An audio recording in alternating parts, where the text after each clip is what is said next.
Oke, selamat pagi teman-teman. Selamat mengikuti perkuliahan asinkronus pada psikologi budaya. Dan pada materi kali ini kita akan membahas mengenai akulturasi dan interaksi antar budaya.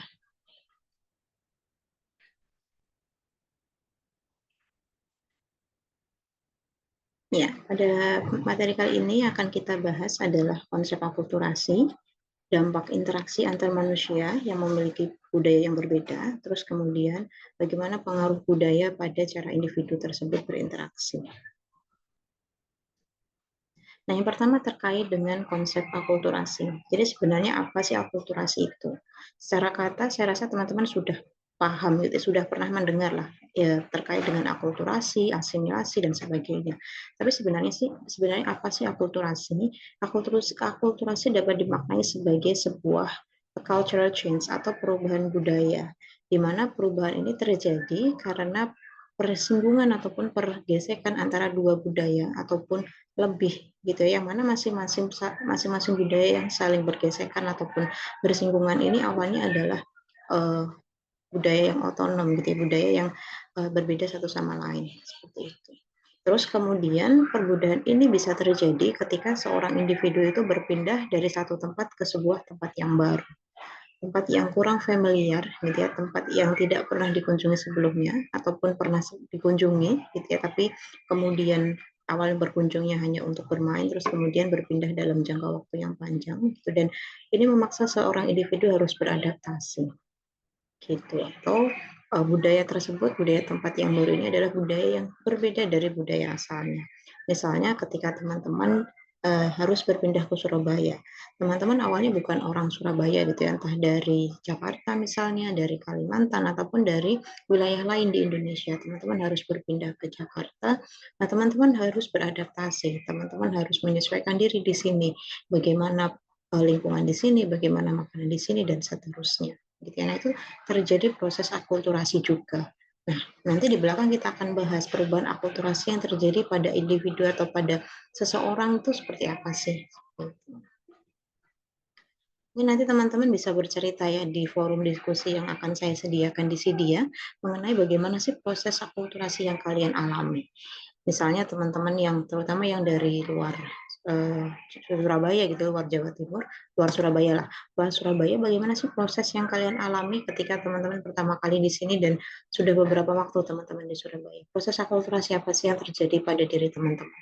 Kemudian bagi teman-teman yang mungkin adalah orang Surabaya, mungkin teman-teman pernah berpindah atau teman-teman pernah pergi ke suatu tempat, ke suatu wilayah, teman-teman juga bisa ceritakan pengalamannya di forum diskusi nanti. Nah, kita juga dulu pernah menyebut mengenai kata enkulturasi. Ada kata sosialisasi, ada kata enkulturasi, dan juga ada kata akulturasi. Tetapi sama nggak sih? Atau berbeda? Ataukah keduanya ini adalah hal yang berbeda? Jadi sebenarnya kalau kita berbicara antara akulturasi dan enkulturasi itu adalah dua hal yang berbeda. Enkulturasi itu adalah proses yang menghubungkan perkembangan individu dengan konteks budaya mereka. Jadi ini bisa dikatakan sebuah proses seorang individu belajar mengenai budaya, belajar mengenai proses kebudayaan, yang mana proses belajar ini dia alami selama proses dia tumbuh kembang. Sedari dia kecil dia melihat bagaimana budayanya, sedari kecil dia mengalami bagaimana situasinya, bagaimana masyarakat tempat dia tinggal, bagaimana apa namanya keseharian di tempat atau di budaya dia, sehingga pada akhirnya dia mengalami proses pembelajaran budaya. Nah, itu adalah dinamakan sebagai enkulturasi. Ya, misalnya teman-teman lahir di Indonesia, di sebuah wilayah gitu ya, katakanlah di Surabaya, terus teman-teman melihat bagaimana masyarakat Surabaya bersosialisasi, berelasi, bagaimana kebudayaan yang ada di masyarakat Surabaya, dan seterusnya sampai teman-teman dewasa, hingga pada akhirnya teman-teman memahami bagaimana sih budaya, norma, nilai, prinsip yang ada di masyarakat Surabaya. Nah, itu adalah enkulturasi. Sementara kalau akulturasi itu adalah proses yang dialami oleh individu ataupun juga kelompok di sini gitu ya, ketika mereka merespon perubahan konteks budaya gitu. Jadi ketika terjadi perubahan budaya gitu, karena ada satu budaya bersinggungan dengan budaya yang lain, itu adalah akulturasi, dan akulturasi ini hanya salah satu bentuk dari perubahan budaya. Oke. Nah, level akulturasi itu bisa terjadi dalam level individu maupun dalam level kelompok. Jadi tadi saya katakan gitu ya, ketika seorang individu misalnya kalian dari, mana ya, dari Kalimantan terus pindah ke Surabaya, nah itu juga bisa terjadi proses akulturasi. Tetapi dalam konteks ini level perubahan budayanya gitu atau level akulturasinya itu adalah level individu, di mana yang mengalami ini adalah individu gitu ya, seorang manusia, bukan dalam konteks kelompok gitu. Nah, eh, apa namanya, kalau menurut Graves itu diistilahkan juga dengan psychological acculturation, di mana perubahan yang dialami oleh individu sebagai hasil interaksi dengan budaya lain gitu ya, dan sebagai hasil partisipasi dalam sebuah proses akulturasi budaya dan kelompok etnisnya yang sedang berlangsung. Jadi psychological acculturation atau level akulturasi budaya ini bisa terjadi ketika seorang individu, dia seorang diri berpindah ke sebuah budaya yang baru atau ke sebuah masyarakat yang baru. Itu bisa dikatakan sebagai akulturasi individu. Tetapi selain seorang individu yang memang dia berpindah, akulturasi level individu ini bisa terjadi ketika dia menjadi bagian sebuah kelompok. Jadi misalnya ada seorang masyarakat atau ada sebuah kelompok, mereka berpindah ke dalam uh, budaya yang baru. Nah, individu-individu dalam kelompok tersebut mereka bisa mengalami akulturasi pada level individu. Dan di saat yang bersamaan, kelompok yang berpindah ini juga bisa mengalami akulturasi pada level kelompok, gitu ya. Jadi antara level individu dan kelompok ini bisa terjadi secara terpisah. Terjadi terpisah ketika seorang individu dia seorang diri berpindah ke sebuah masyarakat yang baru, sehingga terjadi level akulturasi individu, tetapi juga bisa terjadi pada waktu yang bersamaan. Misalnya ketika ada sebuah kelompok atau ada sebuah masyarakat yang mereka berpindah ke sebuah budaya yang baru. Nah, ketika yang berpindah ini adalah masyarakat ataupun kelompok, pada tingkat ini atau pada konteks ini, pada situasi ini bisa terjadi akulturasi pada level individu dan di saat yang bersamaan juga terjadi akulturasi pada level kelompok. Gitu. Jadi kelompoknya, budaya kelompok ini berakulturasi dan individunya juga mengalami proses akulturasi. Gitu. Nah ini gambarannya gitu ya, gambarannya di mana proses akulturasi proses akulturasi secara individu maupun proses akulturasi secara kelompok gitu ya. Yang sebelah kiri itu adalah akulturasi kelompok dan sebelah kanan itu adalah akulturasi pada level individu gitu ya. Di mana kalau secara kelompok yang terjadi perubahan itu adalah pada tingkat budayanya, kayak misalnya secara normanya, secara prinsipnya gitu ya, itu terjadi akulturasi. Sementara kalau secara level individu yang apa namanya, yang mengalami proses akulturasi adalah bagaimana si individu itu berperilakunya gitu ya, karena dia harus menyesuaikan dengan normanya, dia harus menyesuaikan dengan prinsipnya dan sebagainya, sehingga perilakunya mengalami perubahan, pengalamannya perilakunya mengalami proses adaptasi dan seterusnya. Nah, proses akulturasi tidak selalu atau tidak selamanya itu bisa berjalan dengan baik gitu ya, tetapi bisa juga sangat baik sekali gitu. Nah, yang mempengaruhi keberhasilan proses penyesuaian diri atau yang mempengaruhi keberhasilan proses akulturasi itu dari cultural distance sama cultural fit gitu ya, dari uh, perbedaan budaya gitu ya. Kayak misalnya seberapa jauh sih perbedaan dua budaya ini. Semakin jauh perbedaan dua budaya ini, maka proses akulturasinya itu akan menjadi semakin susah atau semakin sulit. Tetapi ketika perbedaan budaya ini itu apa namanya, cukup dekat gitu ya, maka proses akulturasinya bisa menjadi lebih mudah. Kayak misalnya gini, ketika kelompok, misalnya sebuah kelompok katakanlah ya, kelompok masyarakat di Indonesia, mereka berpindah ke Malaysia, maka proses akulturasinya bisa dikatakan lebih mudah gitu ya, karena secara cultural distance itu lebih pendek. Banyak budaya-budaya di masyarakat Malaysia itu sama ada di masyarakat Indonesia. Gitu. Nah, berbanding terbalik misalnya ketika masyarakat Indonesia mereka harus menyesuaikan diri dengan masyarakat yang ada di Amerika katakanlah, secara budaya perbedaannya menjadi lebih jauh dan proses akulturasinya akan membutuhkan proses yang mungkin lebih panjang. Karena itu dari cultural distance. Selain cultural distance itu juga ada cultural fit, derajat di mana seorang individu itu atau kepribadian individu itu merasa kompatibel, merasa cocok gitu ya dengan budaya yang dimiliki oleh negara tujuan. gitu. Dulu saya sempat ingat ada yang bertanya gitu ya, Bu, kenapa misalnya gitu ya, kalau ada perbedaan budaya yang sangat jauh, misalnya antara Indonesia dengan Jerman itu kan perbedaannya sangat jauh, tetapi ada saudara saya yang ketika dia berpindah ke Jerman, dia tuh merasa sangat cocok dan merasa dia nyaman sekali dan proses akulturasinya terjadi dengan cukup cepat, cukup singkat. Nah, itu kenapa? Nah, bisa jadi proses ini terjadi itu karena ada cultural fit-nya, di mana si individu itu merasa bahwa dia cocok, dia kompatibel dengan budaya yang ada di masyarakat yang baru gitu, meskipun secara cultural distance, secara jarak budaya antara Indonesia dengan Jerman itu sangat jauh gitu ya, banyak sekali perbedaan-perbedaan budaya antara masyarakat Jerman dengan masyarakat Indonesia, tetapi secara individu si individu itu merasa cocok dengan budaya sana.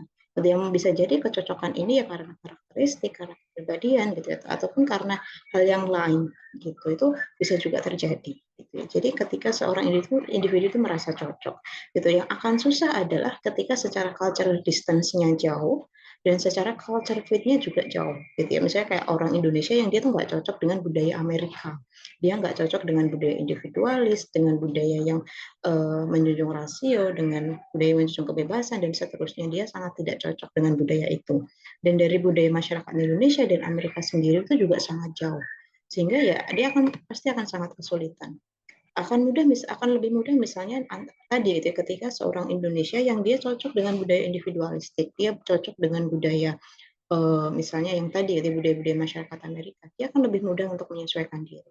Perbandingannya misalnya seperti ini teman-teman. Katakanlah generasi yang sekarang gitu ya, itu kan uh, lebih individualis misalnya dibandingkan dengan generasi orang pada masa lalu gitu ya, kayak misalnya katakanlah orang tua saya gitu ya, atau generasi-generasi tahun 50-an, 60-an gitu. Itu kan mereka lebih kolektivis, lebih konservatif dan sebagainya. Nah, kalau dua orang yang berbeda ini berpindah ke Amerika, yang pasti lebih mudah untuk menyesuaikan diri ya, dan lebih mudah untuk berakulturasi adalah yang generasi lebih muda gitu ya, karena secara cultural fit itu lebih lebih sesuai dengan masyarakat Amerika gitu ya, dibandingkan dengan generasi 50-an gitu. Itu uh, gambarannya gitu antara cultural distance dan juga cultural fit gitu. Nah, ini adalah strategi akulturasi. Jadi akulturasi itu ada tingkatannya gitu. Tidak semua akulturasi itu hasilnya akan sama. Ada yang mereka bisa menyesuaikan diri dengan baik, dengan berpartisipasi dengan baik, tetapi ada juga yang mereka ketika di budaya baru itu kok nggak terjadi proses penyesuaian diri sama sekali. Gitu. Nah, ini ada 4 tingkatan. Gitu. Ada integration, ada marginalization, ada assimilation, dan juga ada separation. Kalau integration itu adalah sebuah bentuk atau sebuah proses akulturasi di mana si individu ini dia melibatkan upaya untuk menyesuaikan diri dan berpartisipasi penuh dalam budaya baru sambil dia tetap menjaga budaya asal. Itu adalah integration. Jadi dia berusaha untuk mengintegrasikan antara budaya baru yang dia tempati dengan budaya asal yang dia bawa. Itu adalah integration. Jadi ada orang yang pindah dari Surabaya ke New York misalnya gitu ya, dia akan berusaha menyesuaikan diri dengan budaya New York sambil dia tetap menjaga tradisi-tradisi ataupun adat istiadat dari orang Surabaya misalnya, seperti itu adalah integration. Sementara yang kedua itu adalah marginalization. Marginalization itu adalah sebuah proses di mana si individu ini kurang atau tidak ada upaya sungguh-sungguh untuk menyesuaikan diri dan berpartisipasi penuh dalam budaya yang baru ataupun menjaga budaya yang asal gitu ya. Jadi dia nggak, ya dia secara individu tuh kayak meminggirkan diri gitu ya. Dia berpartisipasi di budaya yang baru juga nggak begitu, tetapi ketika dia menjaga budaya yang asal pun juga tidak begitu gitu ya. Posisinya menjadi sangat susah bagi individu-individu yang marginalization ini. Sementara kalau yang assimilation itu adalah sebuah proses di mana si individu melibatkan upaya untuk menyesuaikan diri atau berpartisipasi penuh dalam budaya yang baru, namun sedikit upaya untuk menjaga tradisi budaya asal. Jadi dia lebih terlibat dalam budaya-budaya yang baru. Gitu ya, dia terlibat dalam masyarakat yang baru, tetapi budaya yang asal itu menjadi sedikit tertinggal atau tidak begitu diperhatikan, sehingga prosesnya dia menjadi apa ya, dia ya tadi gitu, dia lebih banyak terlibat dengan budaya yang baru. Gitu. Sementara kalau inspiration itu adalah upaya untuk menjaga tradisi leluhur, namun dia sedikit berpartisipasi dengan budaya yang baru. Jadi dia memisahkan diri dengan budaya yang baru, itu adalah inspiration. Dan dia lebih banyak mempertahankan budaya-budaya asalnya dia, budaya tempat dia berasal, gitu. Itu adalah inspiration. Nah, keberhasilan sebuah proses akulturasi itu juga bisa kita bisa kita prediksi gitu ya, dari beberapa prediktor ini. Gitu. Yang pertama adalah prediktor kultural, terus kemudian ada juga prediktor demografis, terus kemudian ada adaptasi psikologis dan juga ada adaptasi sosiokultural. Dua yang atas itu bisa kita katakan sebagai prediktor sosial, prediktor yang dibawa oleh sebuah kelompok. Sementara kalau yang prediktor psikologis, prediktor sosiokultural itu lebih kepada individualnya, gitu ya. Kayak misalnya kalau prediktor kultural itu tadi mirip-mirip dengan cultural distance tadi. Jadi kemiripan budaya asal dengan budaya yang baru. Semakin mirip sebuah budaya atau semakin mirip sebuah masyarakat gitu ya, nilainya, prinsipnya dan sebagainya, maka proses akulturasi itu akan semakin besar tingkat keberhasilannya. Jadi itu adalah prediktor kultural. Itu sementara kalau prediktor demografis itu tergantung latar belakang status sosial ekonomi, pendidikan, kemudian status pekerjaan, itu juga bisa mempengaruhi sikap terhadap budaya lain. Itu contohnya seperti ini. Kita bandingkan antara masyarakat individu dengan tingkat pendidikan S1 misalnya dengan masyarakat ataupun individu dengan tingkat pendidikan SD. Nah, ini kan perbedaan demografis, ya, perbedaan tingkat pendidikan ini akan mempengaruhi bagaimana sudut pandang atau cara pandang individu ini terhadap sebuah kelompok masyarakat. Itu bisa jadi asumsinya gitu ya, ataupun eh, pandangannya gitu ya. Individu-individu yang lulusan S1 mereka itu sudah lebih banyak ter bersinggungan gitu ya dengan berbagai macam masyarakat atau berbagai macam budaya, sehingga ketika mereka berakulturasi itu bisa menjadi lebih mudah gitu. Kayak misalnya gitu teman-teman di S1 ini teman-teman bersinggungan dengan teman-teman dari budaya yang berbeda, teman-teman bersinggungan dengan teman-teman dari pulau yang berbeda, dari budaya yang berbeda, masyarakat yang berbeda, sehingga teman-teman sudah lebih sering untuk melakukan ataupun beradaptasi dengan budaya lain. Tetapi bagi masyarakat yang dengan latar belakang pendidikan SD misalnya, ya mereka hanya hidup di lingkungan yang sama, lingkungan yang homogen di tempat tinggalnya aja gitu. Mereka mungkin belum pernah ke kota yang lain, mereka belum pernah berpindah ke pulau yang lain dan sebagainya gitu ya. Sehingga pada akhirnya ketika mereka melakukan proses akulturasi gitu ya, proses persinggungan dengan budaya yang lain, itu keberhasilan menjadi semakin kecil itu atau lebih kecil dibandingkan dengan masyarakat yang mereka sudah lebih terbiasa gitu. Itu prediktor demografis. Terus kemudian adaptasi psikologis. Ini adalah kemampuan intrasikis untuk menghadapi lingkungan baru yang dikehendaki. Gitu ya. Jadi kemampuan si individu untuk beradaptasi dengan lingkungan ini kan sangat individual sekali gitu ya. Ada orang-orang yang dia bisa beradaptasi dengan sangat mudah. Ada orang-orang yang sangat terbuka dengan budaya yang baru, tetapi ada juga orang-orang yang dia akan sangat susah untuk beradaptasi dengan budaya yang baru. Nah, itu adalah adaptasi psikologis. Gitu. Terus kemudian adaptasi sosiokultural. Ini adalah kemampuan untuk melakukan negosiasi interaksi dengan anggota-anggota budaya tuan rumah yang baru. Gitu. Jadi kemampuan ataupun kemauan kita untuk kita mau kayak reach out gitu ya dengan masyarakat yang ada di budaya yang baru ini. Itu kan ada orang-orang yang dia sangat mudah, sangat friendly gitu ya. Kalau di budaya yang baru itu mereka bisa sangat bisa say hi ke masyarakat asal, ya bisa saya ke masyarakat yang baru ini gitu yang baru mereka kenal dan seterusnya. Tetapi ada juga orang-orang yang aku nggak suka basa-basi gitu ya, sehingga pada akhirnya dia tidak enggan untuk bersosialisasi dengan masyarakat yang baru. Nah, itu adalah adaptasi sosiokultural. Gitu. Nah, ini adalah dampak dari interaksi budaya. Pasti akan ada dampak positif, terus kemudian juga ada dampak negatif. Ya, ini kayak misalnya dampak positif itu memperkokoh budaya sendiri. Jadi orang itu bisa awalnya nggak mencintai budayanya. Dia kayak apaan sih budaya ini gitu, apa sih tradisi ini dan seterusnya.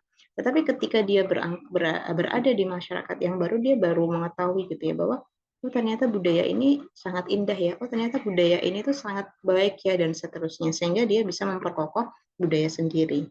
Gitu. Terus kemudian terjadinya integrasi gitu ya. Kayak tadi gitu, di mana seorang individu itu dia mau mengenal budaya baru tanpa dia meninggalkan budaya asalnya, itu adalah integrasi.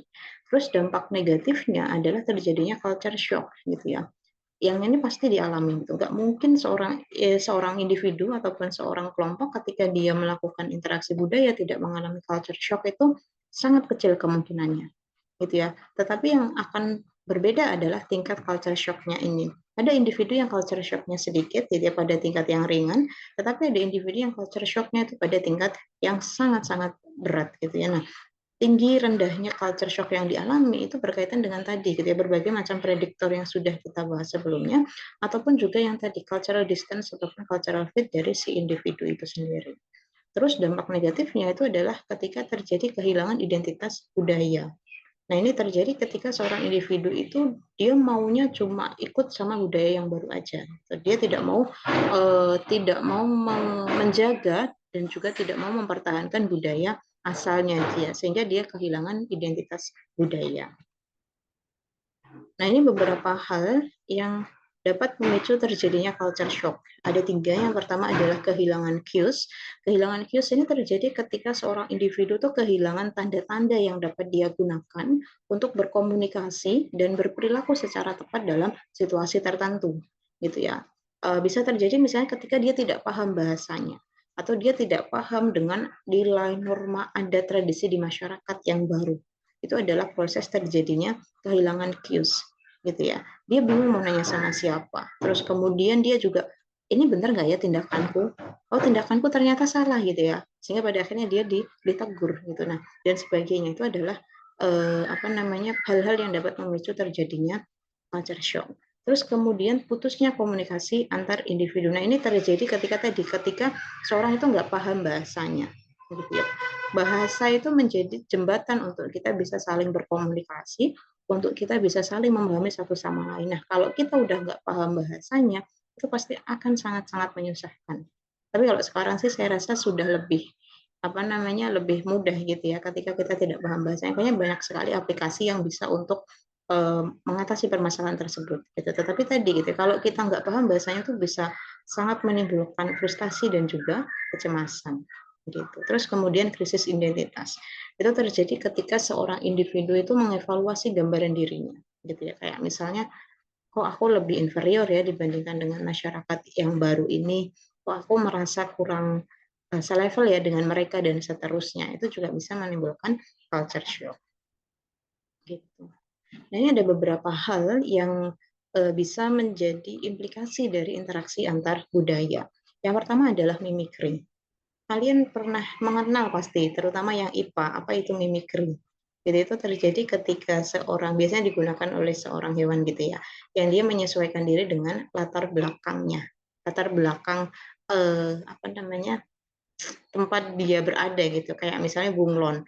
Bunglon itu kan salah satu cara dia bertahan hidup adalah melakukan mimikri ini, gitu. Yang mana kalau dia latar belakangnya dia, tempat dia berada itu warnanya coklat, misalnya dia akan berubah menjadi warna coklat gitu, agar tidak ketahuan. Nah, itu adalah mimikri, gitu ya teman-teman. Nah, apa kaitannya dengan mimikri dengan interaksi antar budaya? Ada juga masyarakat-masyarakat ataupun individu yang dia melakukan mimikri gitu ya, untuk bisa menyesuaikan diri dengan latar belakang budaya yang baru ini. Gitu ya, tujuannya adalah bukan untuk mencocokkan ataupun menyelaraskan dengan lingkungan, tetapi untuk memiripkan dengan lingkungan. Gitu. Bisa juga kita katakan proses mimikri ini sebagai topeng yang kita gunakan, gitu ya. Kalau di sini kan suatu cara yang kita ambil ketika kita berinteraksi dengan orang lain dengan menampilkan yang bukan asli dari diri kita, melainkan topeng kita. Misalnya contohnya gitu, mimikri ini terjadi misalnya seperti ini teman-teman. Teman-teman adalah orang mana ya? Orang orang Jawa gitu ya. Terus kemudian teman-teman pindah ke sebuah atau teman-teman pergi ke sebuah suku di Flores misalnya. Nah, teman-teman berusaha untuk memiripkan diri dengan masyarakat sana. Itu adalah proses mimikri. Misalnya cara berpakaian, terus kemudian dengan keseharian, dan seterusnya, itu adalah proses mimikri. Tetapi secara dalam hati, gitu ya, atau apa yang terjadi dalam insight itu ya nggak sama gitu ya. Teman-teman hanya berusaha untuk memiripkan diri dengan masyarakat sana aja. Itu adalah proses mimikri. Atau misalnya gini, teman-teman pergi ke luar negeri, misalnya ada seorang individu gitu ya, dia pergi ke luar negeri, ke Jerman misalnya, di sana tuh kebiasaannya makan roti setiap hari, makan ya setiap pagi sarapannya roti dan seterusnya. Nah, mimikri ini terjadi ketika si individu ini tuh berusaha untuk memiripkan cara orang Jerman sarapan, sarapan roti, gitu ya, minum kopi dan seterusnya. Padahal dia dari dalam diri tuh merasa nggak cocok gitu ya. Makan kok roti sih gitu, nggak makan nasi dan seterusnya. Tetapi karena dia ingin memiripkan diri dengan masyarakat Jerman, maka dia sarapan roti. Nah, itu adalah mimikri. Itu. Nah, implikasi lain itu adalah terjadi ketika terjadi akibat migrasi gitu ya. Migrasi yang terjadi apa namanya karena pertukaran mahasiswa gitu ya.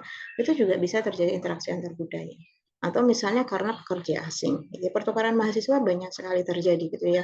Eh, bukan hanya karena proses student exchange gitu, tapi juga memang ada seorang individu yang dia memang ingin belajar ke luar negeri gitu ya. Itu kan pasti akan terjadi pertukaran budaya, akan terjadi interaksi budaya dan seterusnya. Terus kemudian juga pekerja asing, di mana banyak sekali masyarakat di Indonesia yang menjadi pekerja asing, entah itu TKW, TKI di Hong Kong, di Malaysia, di Arab Saudi, itu pasti sudah pasti gitu ya menimbulkan interaksi antar budaya tadi. Gitu.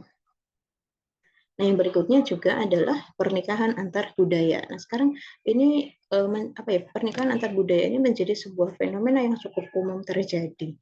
Gitu ya, banyak sekali berita informasi gitu ya yang berkaitan dengan pernikahan antar budaya. Antar budaya bisa terjadi antar perbedaan antar suku gitu ya, misalnya antar orang Batak dengan orang Jawa dengan orang Sunda dengan orang Dayak dan seterusnya, itu kan antar suku gitu ya.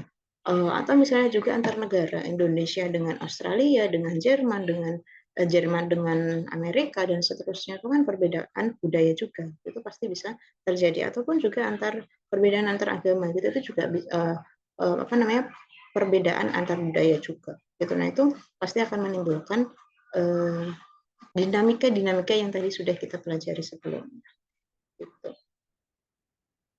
Nah, ini ada sebuah studi kasus di mana mungkin nanti teman-teman bisa mengerjakannya, terus kemudian hasilnya bisa dicantumkan dalam forum diskusi yang akan saya berikan nanti. Ada saat ini semakin marak pernikahan beda budaya gitu, antara etnis, agama, dan juga negara.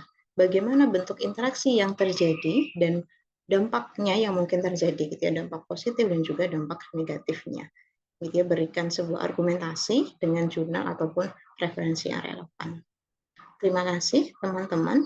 Saya rasa materinya itu cukup sekian dari saya. Assalamualaikum warahmatullahi wabarakatuh.